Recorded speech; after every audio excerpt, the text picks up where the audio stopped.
Listo.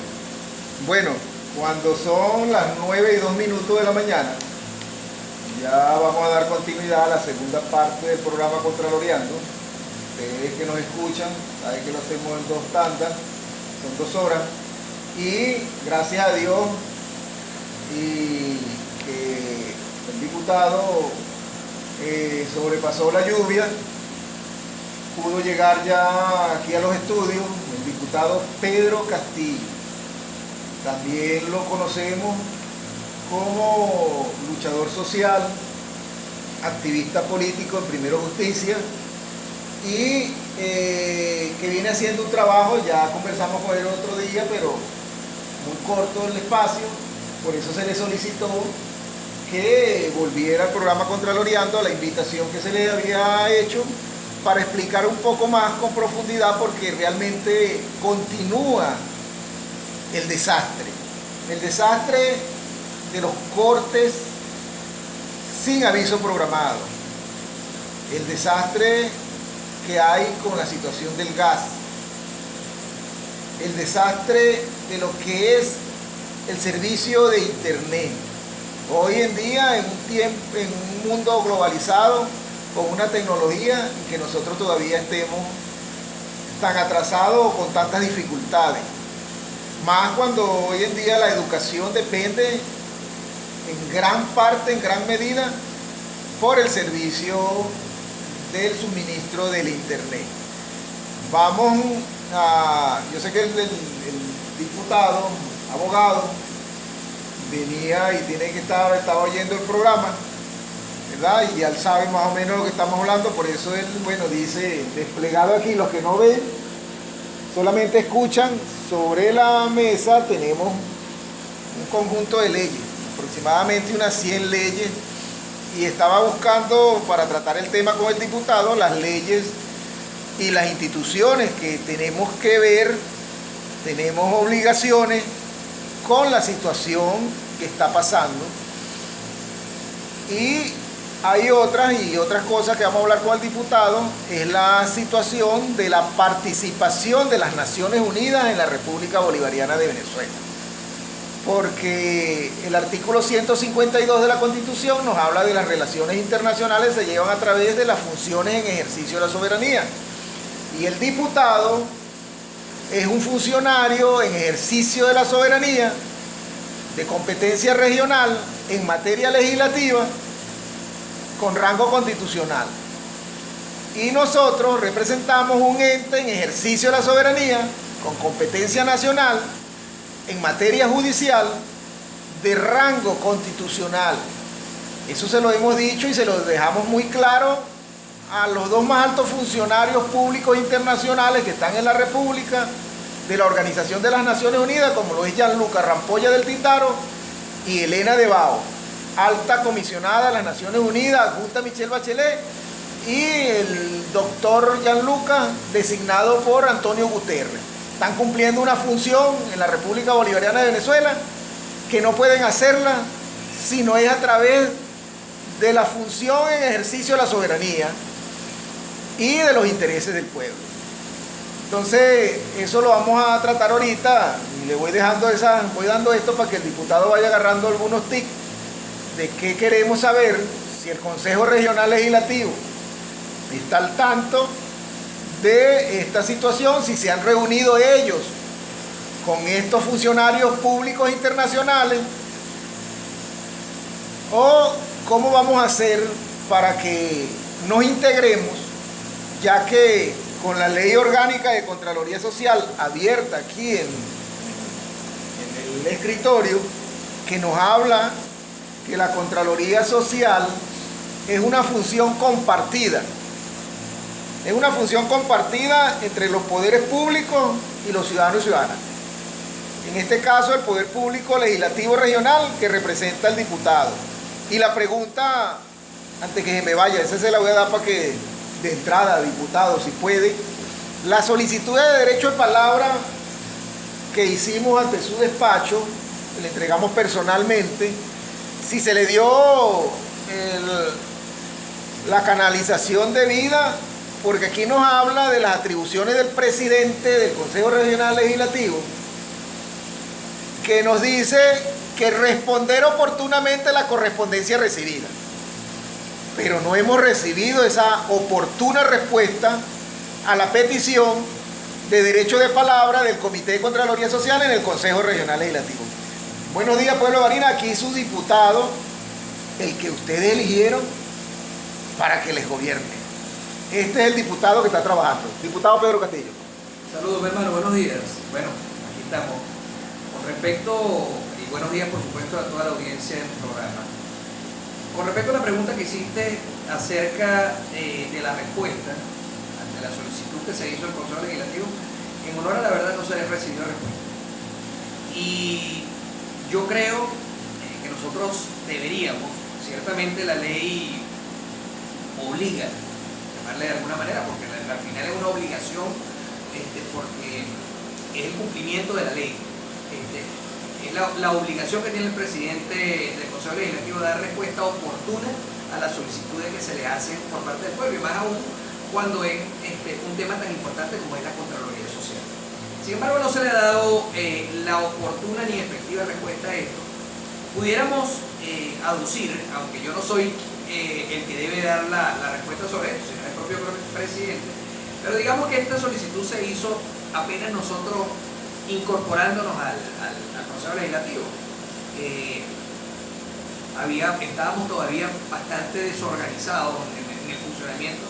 Recuerden ustedes que el Consejo Legislativo venía de 4 años de un prácticamente nulo funcionamiento, donde eran 10 legisladores del ala oficialista y uno solo opositor, lo que llevaba a que ellos pues prácticamente hacían y deshacían, o para llamarlo de una u otra manera, no hacían nada, porque todo lo tomaban por decisiones ejecutivas, porque no legislaban, no parlamentaban, dado que todo era una tendencia oficialista. Cuando nosotros llegamos, que se equilibró el Consejo Legislativo, hubo un choque allí, y debo decirlo que fue bastante complicado inicialmente lograr un entendimiento entre los factores del oficialismo y los factores de la oposición. Seguramente por esto me estoy planteando la costumbre que ellos tenían de hacer todo a los guacharrasqueados, le daba para adelante, ¿no? Pues esto nosotros en un principio quisimos sentar nuestra posición de representación genuina del pueblo soberano y que nosotros formamos parte de un conglomerado que quería un cambio. Entonces, bueno, te repito, al principio fue un poco complicado. Yo creo que a estas alturas que ya hemos logrado tener un entendimiento de funcionamiento, ojo que no tiene que ver con el aspecto ideológico ni con los reclamos sanos que tenemos que hacer en función y en procura del bienestar colectivo, tanto de este lado, nosotros que marcamos una tendencia abiertamente opositora al gobierno nacional, como quienes lo defienden, que son la otra parte del oficialismo. Sin embargo, dentro de nuestras diferencias hemos aprendido a trabajar, aunque todavía hay mucho que hacer, hay mucho que lograr para que las cosas funcionen como debe ser. Seguramente ellos allí tienen un lineamiento que no les permite, pero bueno, ahí seguimos intentando. Pero te repito, en este caso, que se habla de la Contraloría Social, yo creo que pudiéramos hacer un nuevo intento, una nueva solicitud, y de manera, presumo, y quiero creer que es así. De hecho, ayer tenía una reunión con la vicepresidenta del Consejo Legislativo, Mayvalía Santana, por lo que tiene que ver con el funcionamiento del Consejo Legislativo y cómo podemos trabajar con puntos en común. De hecho, esta semana que transcurre, tuvimos el día martes una reunión bastante productiva en conjunto con factores opositores. Allí me acompañó la legisladora Norelia Ramírez, pero también estuvo el ala oficialista. Allí estuvo la legisladora que hicimos y el legislador Luis Hernández, tratando el tema de la educación. El reenganche de los educadores, toda esa gente que quedó allí, que tenían años en la educación y quedaron por fuera, ¿no? Producto de tantas circunstancias, pero sobre todo a la crisis, la grave crisis económica. Era muy complicado para un educador acudir a sus aulas cuando su sueldo era de $2. O sea, una cosa que no le daba ni siquiera para pagar el pasaje, ¿no? Entonces, muchos de ellos tuvieron que emigrar, otros tuvieron que buscar otras funciones Y bueno, simplemente algunos que ni siquiera tenían, como hay dos casos que nos presentaron allí, entre muchos, ¿no? Pero dos casos puntuales que te puedo mencionar ahorita. Dos profesoras que estando de pre y post fueron desincorporadas del cargo. Cuando llegaron a la incorporación ya tenían su suplente ahí. Entonces, cosas de este tipo pudimos allí, en una reunión, allí nos acompañó también la gente de FENATEL, entre otros sindicatos, llegar a puntos de acuerdo y producir un trabajo que permita no solamente el tema de la reincorporación, sino que se evalúe realmente cuáles son los casos en todo nuestro estado, no nada más los de ellos, de los que fueron a hacer el reclamo, sino en todo nuestro estado, que entendemos que son más de 1.300 educadores que quedaron por fuera, no solo al tema de la grave crisis económica, sino también el tema de la pandemia. A muchos de ellos se les pedía que tenían que dar las clases virtuales por internet. Bueno, algunos no tenían ni computadora, mucho menos el acceso al internet. Entonces, ¿cómo tú le vas a exigir a un educador que te gana $2, que estaba encerrado en una pandemia, con esta grave crisis de combustible que fue mucho más acentuada en los 2 años anteriores, que se fuera a un cyber o que fuera a comprarse un computador y a su vez pusiera un internet para darle clases a los niños cuando ni siquiera les alcanzaba ni siquiera para cubrir sus necesidades básicas? Vamos a estar claro, ¿quién vive con $2 al mes? Entonces hubo en este momento un incremento del salario que es absolutamente insuficiente, pero al menos, bueno, fue sustancial en comparación con lo que estaban ganando. Ellos quieren reintegrarse a su trabajo y ahora le dicen que no, que tienen el abandono del cargo. Yo creo que esto es inhumano, la verdad, porque aquí, más allá de quién pueda tener la verdad, entre una de las discusiones que teníamos, una cosa es la verdad procesal y otra cosa es la verdad verdadera. La verdad procesal te puede decir de repente que tienes el abandono del cargo, pero la verdad verdadera es que esa gente estaba pasando hambre, estaba pasando trabajo. Entonces, allí no podemos solamente mirar lo que la ley establece, que si bien nosotros tenemos que ser garantes del cumplimiento de la ley, pero también tenemos que ver la parte humana. Son seres humanos que tienen que atender no solamente sus necesidades básicas, sino también las de sus hijos, la de una familia. Muchas veces nos encontrábamos, hay casos, bueno, una de las madres que nos decía que tiene 3 niños y uno de ellos está en condición especial y su sueldo de $2 no le daba ni siquiera para llevarle la comidita, mucho menos para el tratamiento del niño. Entonces, y ni hablar que tenía 2 niños más. Entonces, bueno, uno tiene que atender esos casos. No puedes decir, no, pero es que tú abandonaste el cargo. Pero ¿cuál es el trasfondo de esto? Todas estas cosas nosotros lo debemos revisar. Y hacia allá entonces desvié el tema, porque lo que quiero significar es que cuando se trata del bienestar social y colectivo, se pueden llegar a acuerdos. Y la gente, finalmente el pueblo, lo que necesita es que le resuelvan sus problemas. A veces nosotros, quienes somos políticos, yo represento una organización política, Primero Justicia, nos olvidamos de las necesidades de la gente y solamente vemos el aspecto político. Y a veces la gente está muy desinteresada, cada vez más, con quién gobierna o cuál es la tendencia que profesa o hacia dónde, si eres de derecha o de izquierda, ideología, sino lo que quiere es que le resuelvan. Y finalmente, bueno, eso lo debemos entender, que nosotros estamos allí bajo un mandato es para buscarle soluciones a la gente. Diputado, primeramente, pues, verdad, estamos agradecidos con su presencia, complacidos con su visita, porque hay algunos funcionarios que nos han querido desconocer, invisibilizar del poder público nacional, del poder público regional, del poder público municipal, y su condición de abogado nos es muy buena, ¿verdad?, para cumplir esa función compartida que tenemos que hacer según la Ley Orgánica de Contraloría Social. Y yo le voy a pedir el apoyo aquí, que me ayude a interpretar un momentico lo que es el artículo 5 de la Constitución, se lo expliqué comparadamente a la ONU, a Gianluca Rampolla del Tindaro y a Elena de Bao, doctores en Derecho Internacional de Francia y de Italia, y le hice el derecho comparado de la constitución de ellos con la constitución nuestra, especialmente sobre la soberanía, ¿verdad? Porque usted ejerce indirectamente, según este artículo, según lo que yo entiendo, pero me gustaría que usted me validara o me corrigiera, ¿verdad?, lo que voy a leer aquí.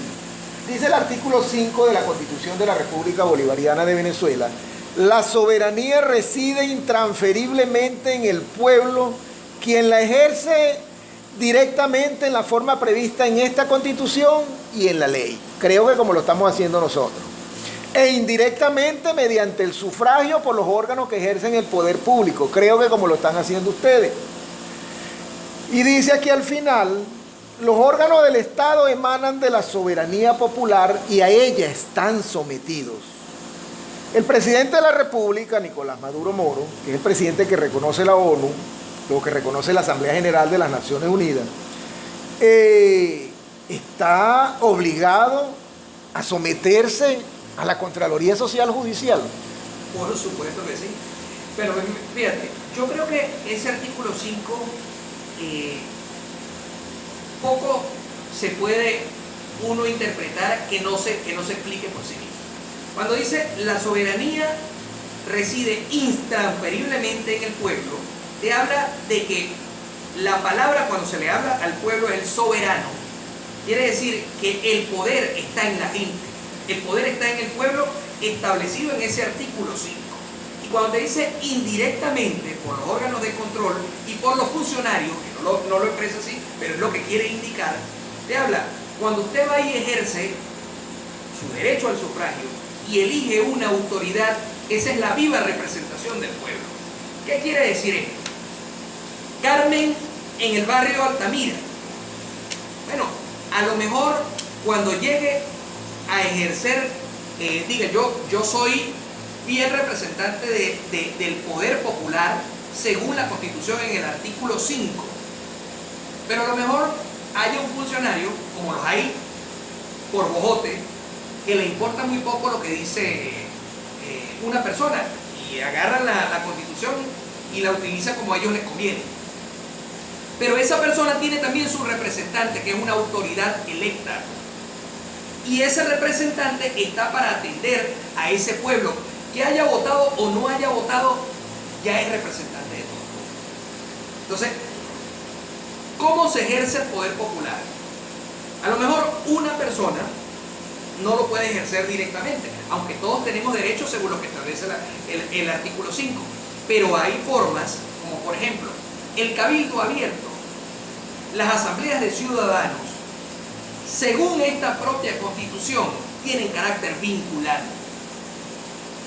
Los órganos de control ciudadano, como el que tú ejerces, deben tener carácter vinculante.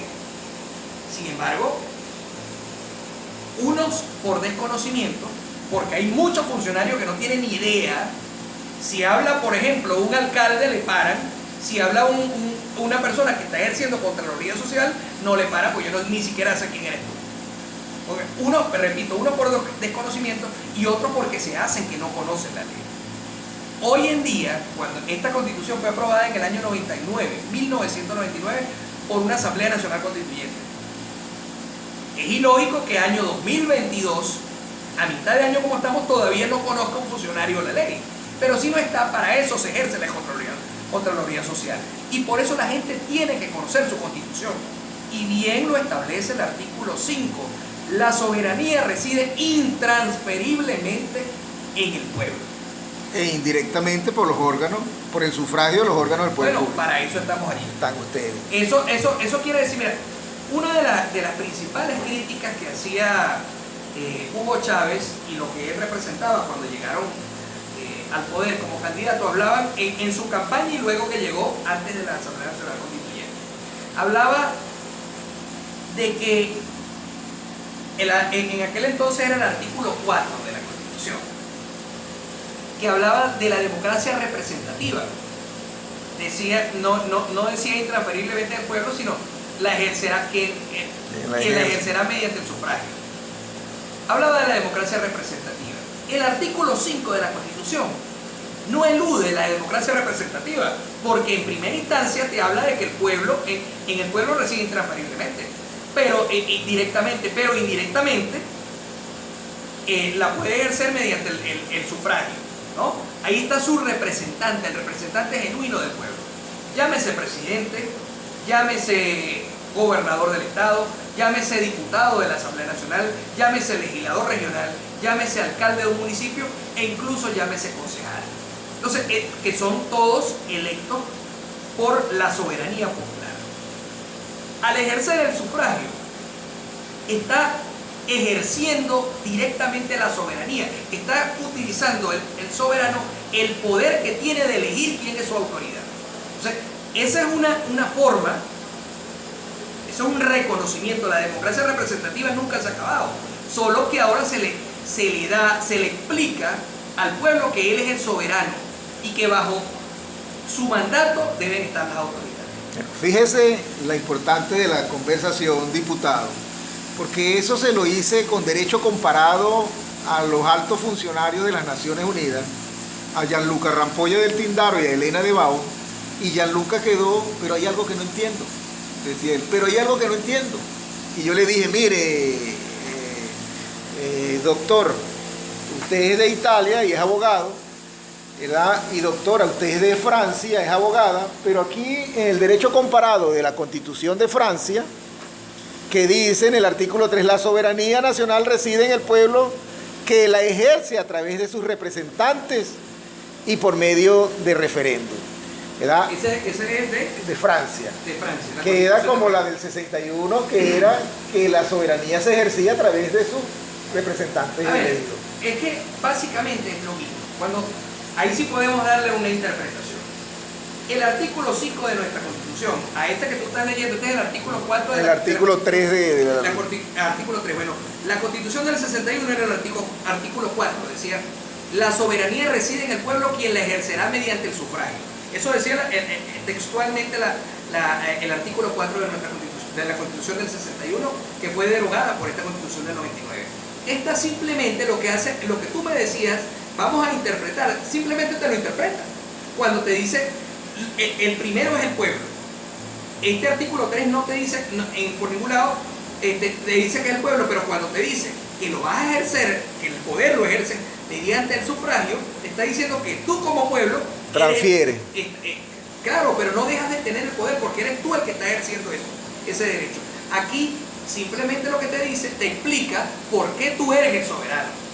Te dice en el artículo, se ejerce intransferiblemente y directamente por el pueblo, te lo dice el artículo 5, indirectamente por quien el pueblo vote, que termina siendo su autoridad, su representante y su voz. Por eso hablaba la señora Carmen del barrio Altamira, llega a la alcaldía y va a hacer un reclamo y nadie le para, pero de repente llega a un concejal que ella eligió y el concejal va y reclama y entonces sí le para, pero termina siendo el concejal la voz de la señora Carmen que hizo el reclamo y que tiene una necesidad.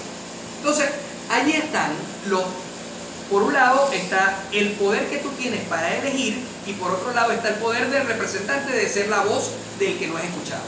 Bueno, mire, diputado, continuando con la soberanía, voy a seguir aprovechando su presencia por su vasto conocimiento en materia jurídica, ya que es abogado con años de experiencia y legislador, leyes.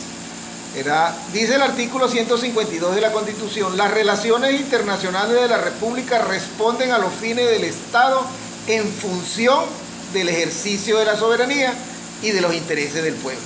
Tenemos aquí en la República más de 20 funcionarios de la ONU que deben mantener relaciones a través de las funciones del ejercicio de la soberanía. ¿Qué sabe el Consejo Regional Legislativo del plan que se inició el 5 de octubre de ajuste a los derechos humanos por la ONU? ¿Y qué sabe el Consejo Regional Legislativo de los 3 años que va a cumplir la Oficina de la Alta Comisionada de las Naciones Unidas para los Derechos Humanos aquí en la República, con una carta de entendimiento que firmara con Jorge Arraza en su momento, ministro de Relaciones Exteriores, en razón de esa lucha que lleva usted por los derechos humanos, el servicio eléctrico o el derecho humano a las cuestiones del gas. ¿Qué sabe el Consejo Regional Legislativo? Fíjate una cosa, yo debo admitir que desconocía la presencia de estos altos funcionarios de las Naciones Unidas acá en Barinas.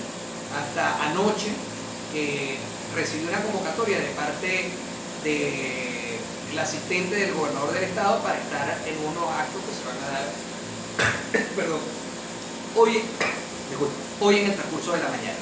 Pero en el Consejo Legislativo, desafortunadamente, o no se hizo la debida invitación o notificación, cosa que no creo, la verdad. No creo que hayan venido y no se le haya notificado a la directiva del Consejo Legislativo Regional.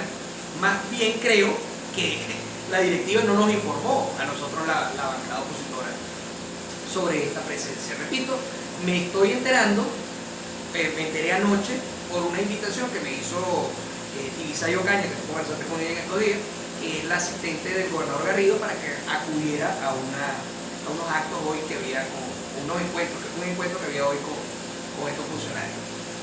Con respecto a la oficina que tiene 3 años, bueno, de eso sí, obviamente conocía, pero aquí hay un tema que nosotros deberíamos analizar también. Aquí hay un llamado gobierno interino en nuestro país que es reconocido por más de 50 países en el mundo. Aquí hay también una Asamblea Nacional de Diputados electa en el año 2015 que sigue siendo reconocida por buena parte de los países del mundo, pero que además es la que reconoce la Unión Interparlamentaria Mundial. No reconoce a la Asamblea del 2020, como muchos países desconocen a la Asamblea del 2020. Entonces, aquí hay un conflicto de competencias y de poderes. Tú dices que la ONU reconoce como autoridad o como jefe de Estado a Nicolás Maduro. Eso es una verdad a medida. Y ya voy a explicar por qué. El gobierno interino tiene un alto representante, un comisionado para las Naciones Unidas, que es el diputado Miguel Pizarro, que sigue, por cierto, en ejercicio y en función. Las Naciones Unidas, que su secretario general es el señor Guterres, tiene también o admite la representación oficial hasta ahora al representante de Nicolás Maduro ante la ONU. Pero el representante de Nicolás Maduro hoy no puede votar en la ONU, ni puede votar en el Consejo de los Derechos Humanos de la ONU. Ustedes se preguntarán por qué. No, por un lado existe el conflicto de quién es el real representante, y por el otro, el Estado venezolano tiene una morosidad de 3 años que no cancela en la Organización de las Naciones Unidas. Por eso perdió el derecho a voto. Cuando se fue a excluir a Cuba y a Rusia en estos días con el tema de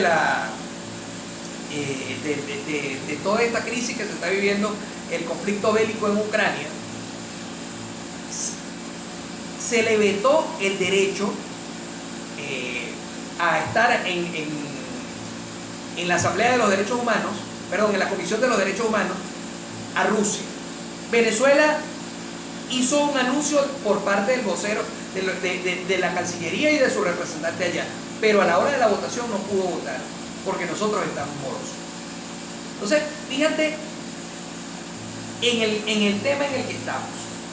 Somos un país que tenemos que pasar por la vergüenza primero de no saber cuáles son las autoridades, quién realmente nos gobierna. Obviamente, cualquiera dirá, no, sí, pero el que está en el poder es Nicolás Maduro, y ciertamente lo está. Es el que tiene el poder de las armas, el que tiene el control económico, al menos interno, porque externo todavía hay bienes que no puede manejar. Ahí está el caso del oro en Inglaterra, que no se le da sino el reconocido por el Reino Unido es Juan Guaidó.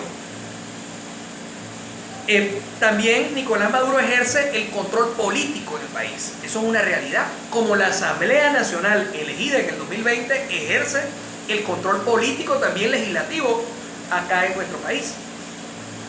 Pero la Asamblea del 2015 es la reconocida ante la Unión Interparlamentaria.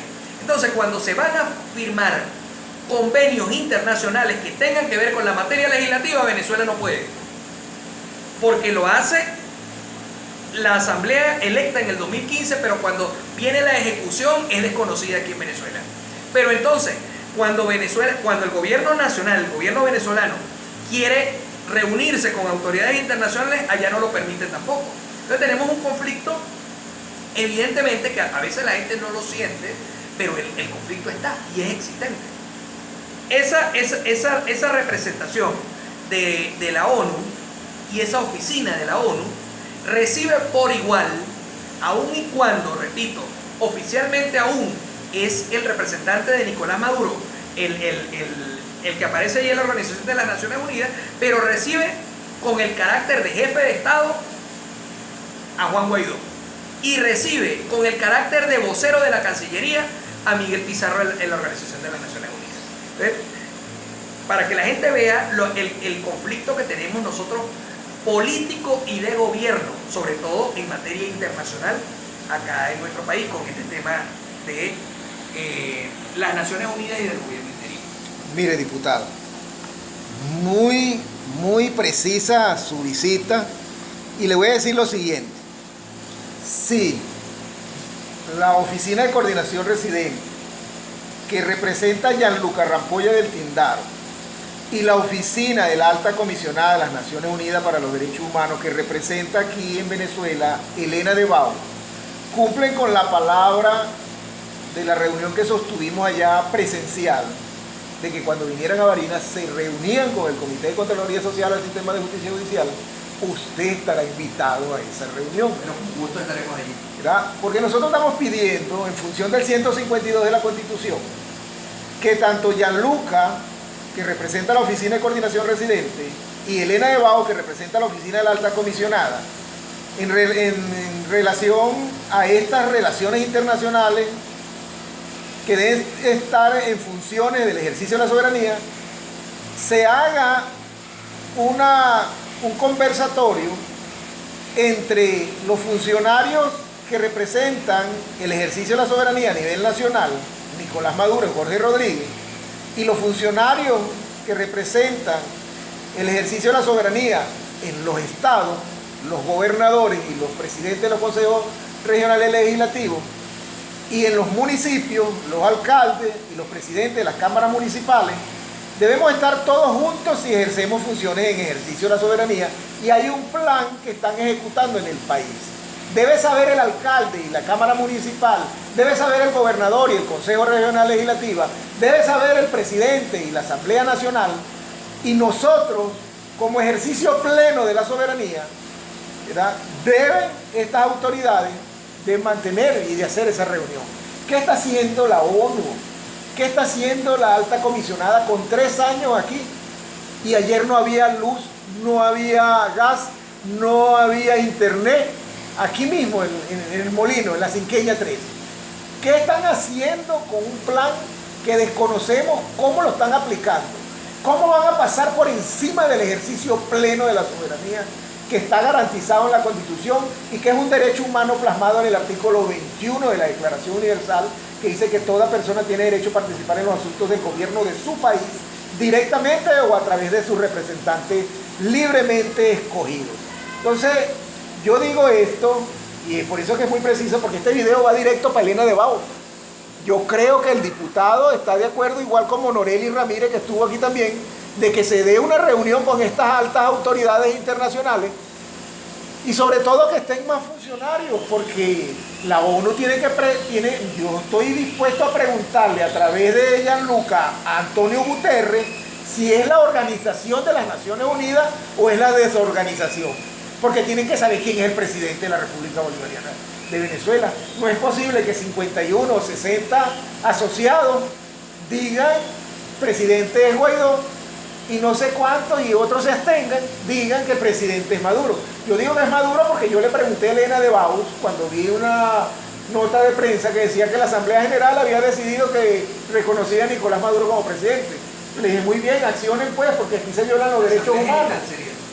La Asamblea General de las Naciones Unidas había definido que reconocía a Nicolás Maduro. Yo le dije, muy bien, doctor Elena, accionen pues, aquí se violan los derechos humanos, ¿verdad? Y también nosotros, diputados, aprovechando su presencia, nosotros hemos vertido a los medios de comunicación la necesidad de que el ciudadano Karim Khan se aboque al Estado Barinas, a la situación del Estado Barinas.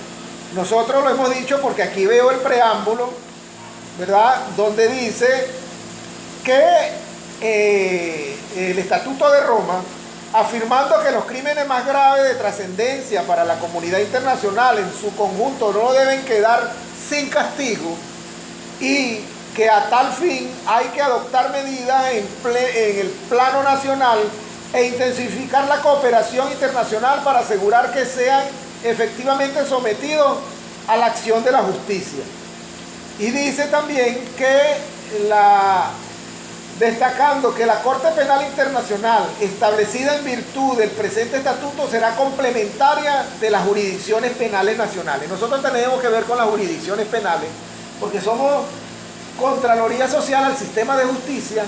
Entonces Karim Khan también debe decirlo y debe reunirse con los funcionarios en ejercicio de la soberanía de la República Bolivariana de Venezuela a través de las relaciones internacionales del 152 constitucional, para ver qué es lo que está haciendo y qué es lo que va a hacer la Corte Penal Internacional. O están de paseo o están de turismo para nosotros recomendarles los mejores sitios que hay en la República. O que nos digan qué vamos a hacer, pues. Mire, yo creo que la Corte Penal Internacional está haciendo un trabajo importante. Parece, a veces nosotros no lo notamos, porque en los tiempos de la diplomacia y de la política no son los mismos tiempos de la necesidad de la gente. Entonces, a veces nosotros entramos en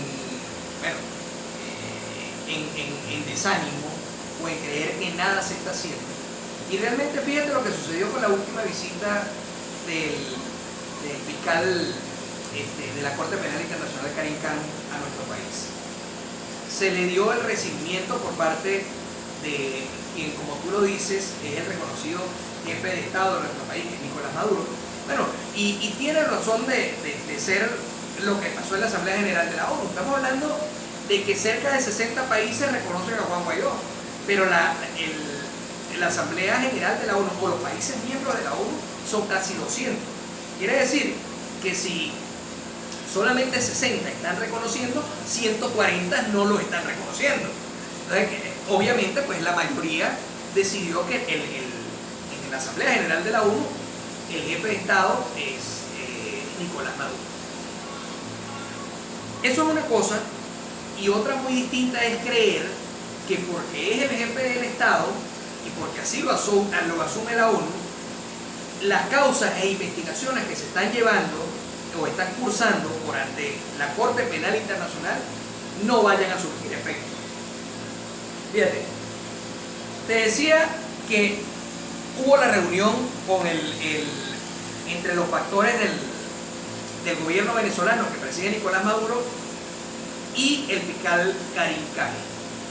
Se le solicitó que la causa fuera, lo solicitó la Fiscalía General de la República, que lleva el señor Tarek William Saab, que por cierto ayer veía un video de él. Qué vergüenza que ese sea nuestro fiscal. Uno no debe hablar de la condición personal de cada persona, porque al final nuestra Constitución establece el derecho de cada quien a profesar lo que le provoque. Pero yo creo que hay algunos códigos en el derecho, en las buenas costumbres, en el deber ser, ¿no? Un fiscal general de la República es la máxima autoridad penal en materia de investigación que hay en el país y por lo menos debe mantenerse. Un señor allí se le ven los labios casi pintados, tatuajes por todo el cuerpo, un corte de cabello ahí que mucho deja que desear. Pero bueno, repito, ese tema de él quería hacer mención porque justamente anoche veía el video y me dio pena ajena saber que este es el fiscal general de la República. Pero decía que la Fiscalía había solicitado que se repusiera la causa al estado anterior Y Karim Khan dijo que no. Y la resolución o las resultas de la investigación dieron que debe continuar que se debe aperturar y darle curso a las investigaciones penales que ya cursan desde hace algún tiempo ante la Corte Penal Internacional. Sobre todo en casos, no solamente los que ya son conocidos por todos, que tiene que ver con ajusticiamiento, persecuciones, sino también casos puntuales, como por ejemplo el del capitán Acosta Arévalo, que fue acusado de rebelión militar, y cuando fue llevado a declarar, una cosa fue cuando lo detienen y él entra,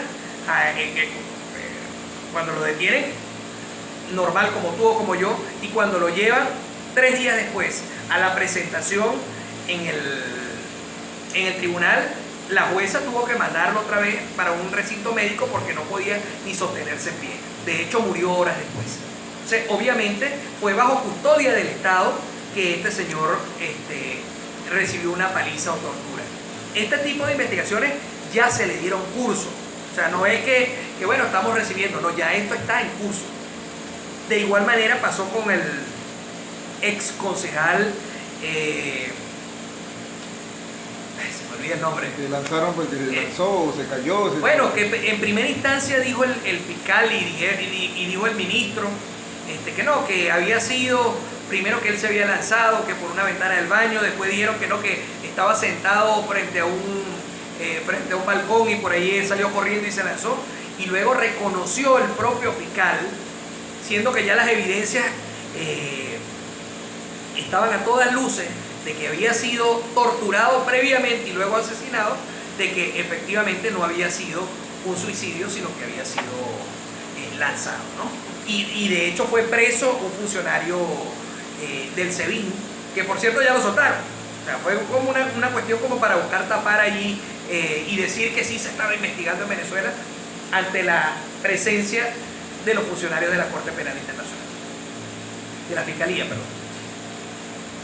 Esas causas, que repito, están allí, a veces nosotros creemos que no se están dando, pero sí se están dando. Lo que pasa es que tienen unos procesos muy lentos, porque no es contra cualquier cosa que se está accionando, se está accionando contra los más altos representantes del Estado venezolano. En este caso, y directamente contra el que es reconocido, como tú lo dijiste, presidente de Venezuela ante la ONU, Nicolás Maduro. Voy, me lo dijo 2 veces, pero no es que yo lo dije, es que yo lo leí en un medio de comunicación y por eso le pregunté a la oficina de la alta comisionada. Como tú haces mención, ajá, pues, claro, ¿verdad? Entonces, pero esto yo creo, en el sentido del artículo 152 de la Constitución, que usted está ganado para que sigamos insistiendo en que estas instancias internacionales, Corte Penal Internacional, Oficina de la Alta Comisionada de las Naciones Unidas para los Derechos Humanos, Oficina de Coordinación Residente, ONU República Bolivariana de Venezuela, tengan una reunión con los funcionarios que en ejercicio de la soberanía. Obviamente, pero es que no es solamente por un tema de estar ganado, no, es que además es mi responsabilidad como funcionario electo por un pueblo para ser su representante. Además, aquí hay algo que tiene que privar más allá de si uno es funcionario o no. Aquí todos, y vuelvo al artículo 5, tenemos que hacernos parte del ejercicio de la soberanía del poder popular. Entonces, como ciudadano, no como legislador, tengo una responsabilidad de estar al tanto de lo que allí sucede y hacerle seguimiento para el buen funcionamiento del ordenamiento jurídico de nuestro país. Pese a eso, además tengo una responsabilidad como funcionario.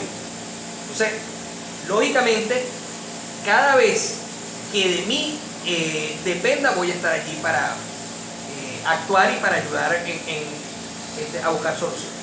Estamos llegando casi al final del programa, diputado. Para ir cerrando, ¿verdad? Y en razón de lo que tengo aquí en mi mano, Ley Orgánica de la Administración Pública, la Ley de los Consejos Regionales Legislativos Pues como dijo usted, vamos a retomar la solicitud de derecho a palabra para el Comité de Contraloría Social en la sesión de la Cámara del Consejo Regional Legislativo. Yo le digo eso y se lo digo aquí como dice la ley de la administración pública. Las funcionarias y funcionarios de la administración pública tienen la obligación de recibir y atender sin excepción las peticiones o solicitudes que le formulen las personas por cualquier medio, escrito, oral, telefónico, electrónico o informático, así como de responder oportuna y adecuadamente tales solicitudes, independientemente del derecho que tienen las personas de ejercer los recursos administrativos o judiciales correspondientes de conformidad con la ley. En caso de que una funcionaria o funcionario público se abstenga de recibir la petición o solicitud de las personas o no dé adecuada y oportuna respuesta a las mismas, serán sancionados de conformidad con la ley. ¿Qué hacemos con el presidente del Consejo Regional Legislativo? ¿Qué hacemos con el gobernador del estado? ¿Qué hacemos con el alcalde capitalino? ¿Qué hacemos con la comisionada de salud que se resisten a atender un llamado del Comité de Contraloría Social? No, y no hemos hablado del señor, del gerente de Corpoelec, que tú venías haciendo mención de eso y no lo hemos dicho en la intervención. El señor, la respuesta que me dio, y vea al pueblo de Barinas, que nos escucha a esta hora, la irresponsabilidad de algunos funcionarios que están al frente de la administración pública, en este caso de Corpoelec.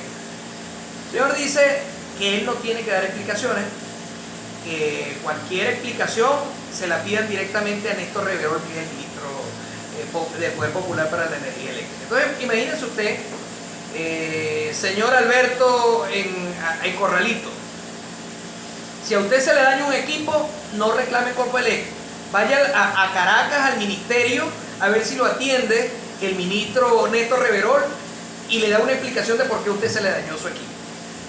Este tipo de cosas, porque además son incoherentes con el deber ser y con la responsabilidad que tiene. Ciertamente, uno sabe que no es el gobierno regional quien nombra o destituye a los funcionarios de Corpoelec, porque es un ente adscrito al gobierno nacional, en este caso al Ministerio del Poder Popular para la Energía Eléctrica. Pero está aquí ejerciendo funciones en Barinas y tiene una responsabilidad con el pueblo de Barinas y con el estado de Barinas, y tiene además que atender una petición que le hace el Consejo Legislativo Regional, porque bien como lo dice el artículo 5, somos fieles representantes del poder y de la soberanía popular. Entonces no me venga usted a decir, señor, que usted atendiendo órdenes o por lavarse las manos, usted no va a darle respuesta a la gente ni le va a dar respuesta al Consejo Legislativo Regional. Pues que hay que pedírsela a Néstor Reverol.